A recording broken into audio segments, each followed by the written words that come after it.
Tiradentes não foi vítima da crueldade da coroa portuguesa, como discursos fáceis afirmam. Tiradentes foi vítima de uma pedagogia política típica da sociedade da época, isto é, por ser o sujeito de mais baixa condição social dentre aqueles reconhecidamente culpados nos episódios de Minas Gerais, de 1788 e 89, Tiradentes foi executado. Os outros, sendo de condição social melhor, não são executados. Eles podem até ser condenados à morte, mas aí vem a rainha, né, e os indulta e retira a condenação. Mas se a rainha vai retirar, por que eles são condenados? Porque com isso é reforçado o caráter benigno do soberano, no caso da rainha, Dona Maria. Porque ela é a única que pode retirar a pena que hoje nós chamaríamos de pena de morte. À época falava-se de morte natural, ou pena capital, né? Agindo dessa maneira, ela mostra como ela é condescendente, como ela é benigna, como ela é bondosa. E executando o único de baixa condição social, né, fica clara a diferença ficam claras as diferenças entre as penalidades a reforçarem, portanto, as próprias diferenças sociais. Essa não é uma sociedade toda ela dividida em estamentos, né, em grupos que não se confundem, né? Claro, se misturam, tal, mas o tempo todo estão buscando se distinguir uns dos outros, e essa arquitetura societária não é vista como legítima. Pois bem, a execução, a atribuição diferenciada de penas reforça essa hierarquia desigual da sociedade. Tudo bem, pessoal? Tiradentes, então, foi o instrumento de um mecanismo comum de reprodução das estruturas sociais da época. Mas, claro, que ali, assim como no episódio da Bahia, as autoridades se mostram bastante temerosas, porque elas interrogam os sujeitos e elas percebem coisas novas no ar. O que está mudando? Não necessariamente o mundo está se transformando em termos de criação de estados republicanos, mas o exemplo está sendo dado. Isso pode ser seguido. E mesmo que isso não seja bem sucedido, a concepção de mundo das pessoas da época está em transformação. Eis então o advento de uma concepção revolucionária moderna da política. Isso conduzirá à independência do Brasil? É uma outra discussão. De maneira direta, não. Em muitos aspectos, a independência do Brasil é uma negação do radicalismo desses movimentos ocorridos no final do século XVIII e não uma continuação dos mesmos. Mas depois eu vou discorrer sobre isso. Quero mostrar umas imagens aqui para encerrar minha exposição, pessoal. Olha aqui, Jean-Baptiste Verrit, a separação de Luís XVI e sua família. Vocês estão vendo aí? Luís XVI, o rei da França, está preso junto com sua família, né, e que está sendo separado da mesma para ser executado. Isso aí é uma imagem contra-revolucionária feita na França da época da Revolução Francesa, né? Luís XVI e sua família foram executados em 1793. Né? E essa imagem, então, tem um forte apelo emotivo e é bastante maniqueísta. Reparem na carinha do Luís XVI. Né? Mariazinha, Maria Antonieta, não me deixe, não. Olha lá, os filhos chorando, a tragédia, estão levando o papai embora, será executado. Olha a cara do sans-culottes que está conduzindo Luís XVI para o cadafalso, né? Para a guilhotina. Né? Olha a cara, olha lá no fundo a cara dos outros, ó. Olha os jacobinos, os sans-culottes, os revolucionários franceses, vistos como demônios. Né? Essa é uma imagem contra-revolucionária, que mostra, então, o temor em relação à Revolução Francesa. Isso circula à época. Nós temos uma outra aqui, Charles Nicolas Cochin. Luís XVI, chorado pela França. Ó a França aqui, está chorando o Luís XVI, né? Tá lá o Luís XVI, aqui ele está sendo chorado pela França, né? É recebido na eternidade, né? Então o sujeito foi assassinado pelos revolucionários. Olha a morte que deixou aqui, cadê a morte? Ó, ali ó, a morte que deixou então Luís XVI, aonde? Nos braços da eternidade. O sujeito é um santo, né? Os malvados são os revolucionários. Propaganda contra-revolucionária do final do século XVIII. Ah, e essa aqui, olha lá. Davi, pintor de Napoleão, né? O governo inglês, l'anglais né libre, o inglês nascido livre, né? Então vocês vejam que a Inglaterra é essa criatura, esse diabão aí, né? Que tem aí o seu soberano, né? Na região glútea, representada na região glútea do diabo, né? Exalando uma série de impropérios, né? De modo a confundir, então, esses impropérios com o que normalmente as pessoas soltam pela região glútea, né? Que são esses gases fétidos. Então tem umas palavras aí, né? Enfim, civilização, comércio, desenvolvimento, progresso, desenvolvimento não, né? E outras palavras aí que na verdade estão oprimindo os pobres, os ingleses aqui, que são vítimas então, né, desse governo inglês, né? Propaganda francesa revolucionária, porque afinal de contas a Inglaterra é contra-revolucionária, ela é contra os revolucionários franceses.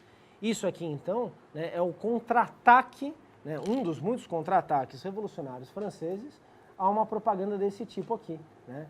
Isso aqui é contra-revolucionário, isso aqui é revolucionário. Não é necessário que a Revolução Francesa esteja transformando, com o seu exemplo, o mundo em termos de criação de modelos semelhantes ou de reprodução do modelo revolucionário francês, mas sim está introduzindo um conjunto de elementos, de temas que passam a ser discutidos, que passam a ser ponderados, que passam a ser considerados por todos aqueles que se interessam por política. São conteúdos novos que estão sendo introduzidos aí, né? Então o sujeito pode ser totalmente contra, né, a execução de um rei. Ele pode ser a favor da execução de um rei. Mas ele podia nem ter pensado jamais na possibilidade de que um rei fosse executado pelos seus próprios súditos. Ao ver essa imagem, ele se dá conta dessa possibilidade, independentemente da posição que ele vai tomar. Se é que ele vai, obviamente, tomar alguma posição em relação a isso. Mas isso aqui introduz, então, né, publiciza, né, uma possibilidade histórica absolutamente incomum, a execução de um rei pelos seus próprios súditos. Tudo bem, pessoal? Sim? São as tais das mudanças nas formas de pensamento, de mentalidade, né, de ideias políticas em curso nesse mundo ocidental do século XVIII. E eu separei aqui o Tiradentes Esquartejado, né, que é obra do Pedro Américo. Vocês conhecem, enfim, o Pedro Américo, né, de outros carnavais, né, mais especificamente lá, o grito do Ipiranga, né, aquela célebre imagem do suposto 7 de setembro. A gente vai comentá-la mais para frente na aula sobre a independência, né? Aqui nós temos, então, o processo de heroicização de Tiradentes. Esse quadro é do final do século XIX, que é quando as pessoas passam a dar alguma bola para o Tiradentes. Tiradentes é um herói republicano, isto é, do regime republicano que está se instaurando no Brasil em 1889. Não por um acaso, o primeiro feriado de Tiradentes, que dura até hoje, né? 21 de abril, vocês sabem que vocês não, enfim, não tem aula, não precisa trabalhar, tal, porque é feriado nacional. Dia de Tiradentes, dia da execução de Tiradentes, foi executado em 21 de abril de 1792 no Rio de Janeiro, numa praça que hoje se chama Praça Tiradentes, obviamente, né? O primeiro feriado de 21 de abril foi comemorado em 1890, uma criação, então, do regime republicano em busca de apoio, em busca de uma autolegitimação. Por que Tiradentes é um herói nesse momento? Porque ele cai bem a esse papel. Afinal de contas, os inconfidentes de Minas falavam em república. Mesmo que eles não soubessem exatamente o que era uma república, não tivessem uma ideia muito consensual ou muito consistente do que poderia ser uma república, mas tinha ali um eco do governo republicano dos Estados Unidos. Pronto, falavam em república. Esse já é um ponto muito positivo. Segundo ponto positivo, o sujeito foi morto. O que eu chamei de pedagogia política converte-se em crueldade, né? Torna-se um mártir. O fato de ter sido executado cai bem à imagem de um herói. E, finalmente, essa semelhança, né, com Jesus Cristo, que, aliás, eu não sei bem de onde vem, né? Já que, enfim, pouca gente viu Jesus Cristo, né? E as pessoas que viram Tiradentes não tinham visto Jesus Cristo. De modo que são duas construções de imagem, uma se vale da outra, mas a outra não se vale da uma, obviamente. Porque a imagem de Cristo não se preocupou com a imagem de Tiradentes, mas sim o inverso. A imagem de Tiradentes valeu-se de uma imagem que já no final do século XIX era uma imagem recorrente de Jesus Cristo, que é esse sujeito aí de barba, né, cabelos longos e tal. Então, olha aí, o Tiradentes esquartejado, né, um mártir republicano, um mártir cristão, obviamente, né, e vocês vejam que a disposição das partes do corpo, né, e desse crucifixo, que é uma escolha artística do Pedro Américo, né? Quer dizer, por que a cabeça está nessa posição em relação ao tronco e a perna em relação aos demais? É porque com isso desenha-se o esboço de um mapa do Brasil. Vocês estão vendo aí? Né? Olha aí, ó. Olha aqui, ó. Aqui, ó. Aqui está o Rio Grande do Sul, São Paulo está mais ou menos aqui, ó, no joelho do Tiradentes, né? Aqui o Nordeste no final da perna, né? Lá o extremo norte, e depois aqui, ó, a outra perna, né? Formando aí esse extremo oeste, a Amazônia. É um desenho do mapa do Brasil. É a imagem, portanto, né? Portanto, um símbolo da nacionalidade brasileira num viés republicano. Insisto, até 1889, Tiradentes não era herói de coisa alguma. Se nós visitarmos a historiografia oitocentista brasileira, ninguém valoriza Tiradentes. Os grandes historiadores da época, inclusive, né, desprezam Tiradentes, falam mal dos inconfidentes mineiros, né, ninguém dá muita bola para isso, né. Uma outra exceção, mas não é uma imagem consensual, está longe de ser uma imagem adequada a um herói nacional. Quem precisava de um herói agora era um governo com problemas sérios na sua base de apoio, com problemas sérios na sua legitimidade. O que se faz então? Volta-se para a história, cria-se um herói. Para isso servem os heróis. Aqui então temos um documento do século XIX e não um documento do século XVIII. Olhando essa imagem, pouco ou nada entendemos desse século XVIII. Pouco ou nada entendemos de um tipo de ação política que foi inovadora por outros motivos que não estão colocados aqui. E que foi inovadora num sentido coletivo e não num sentido individual. Uma ação política, uma ação coletiva que não conduziu à formação disso daí, mas integrou um conjunto de mudanças que possibilitariam uma perspectiva histórica inovadora, a de criação de um mundo sem a metrópole. A independência do Brasil, então, ela tem mais a ver com uma possibilidade de concepção de um futuro como um futuro inovador, do que propriamente com a adoção ou com prosseguimento de fórmulas políticas gestadas no século XVIII. O mesmo vale para a Revolução Francesa, conforme o exemplo que eu dei para vocês de Napoleão. Tudo bem, pessoal? Bom, o que eu tinha para dizer era isso. E vocês? E aí, pessoal? Quem gostaria de falar? Oi. Na Bahia, você foi em que ano a Revolução? A chamada Inconfidência Baiana ocorreu em 1798. Ela foi mais radical que a mineira nas suas palavras, nas suas linguagens, foi mais abrangente em termos de participação social e foi mais ostensiva na sua presença na cena pública, tá? Não chegou às vias de fato, isto é, não chegou a criar um governo republicano, mas chegou a proclamar em praça pública o intento de criar uma república, coisa que não chegou a ocorrer em Minas Gerais, porque a conspiração foi descoberta antes que ela viesse a público, tá? Então há um elemento de progressão, considerando-se esses elementos, de um movimento para o outro, ok? Essa maior radicalidade no movimento baiano em relação ao movimento das Minas explica, em parte, a escolha de Tiradentes como herói? Claro, porque afinal de contas, esse Tiradentes, além de ele ser parecido com Jesus Cristo, além de ele ter sido, enfim, punido, ter sido executado, além de ele falar em república, mas os inconfidentes baianos também falavam em república, né? Alguns foram também executados em praça pública, né?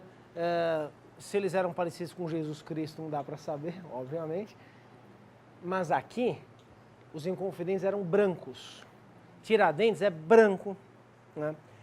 E se a Inconfidência Baiana vira, na versão mitológica dos republicanos, a preparação da independência do Brasil, né? A ordem republicana do final do século XIX vai ter que assumir, né, princípios de igualdade racial, coisa que de modo algum ela quis fazer. Tá certo? Tá claro isso, pessoal? A Inconfidência Baiana é mais detestada ainda do que a Inconfidência Mineira ao longo do século XIX. Tem preto e tem pobre demais lá. Essa é a questão. Enfim, são elementos mais facilmente conversíveis em elementos interessantes aqui. E uma vez criado uma figura mitológica, as condições de reprodução serão decisivas para a confirmação do mito, né? Então, hoje em dia, nós comemoramos, né? Como se no Brasil alguém comemorasse feriado cívico, né? Mas as pessoas, elas têm alguma ideia de quem foi Tiradentes, ao passo que não sabem dizer um nome de um inconfidente baiano. Diga. Essas contestações, pode-se dizer que elas ajudaram a criar a ideia de Brasil, que você falou na última aula?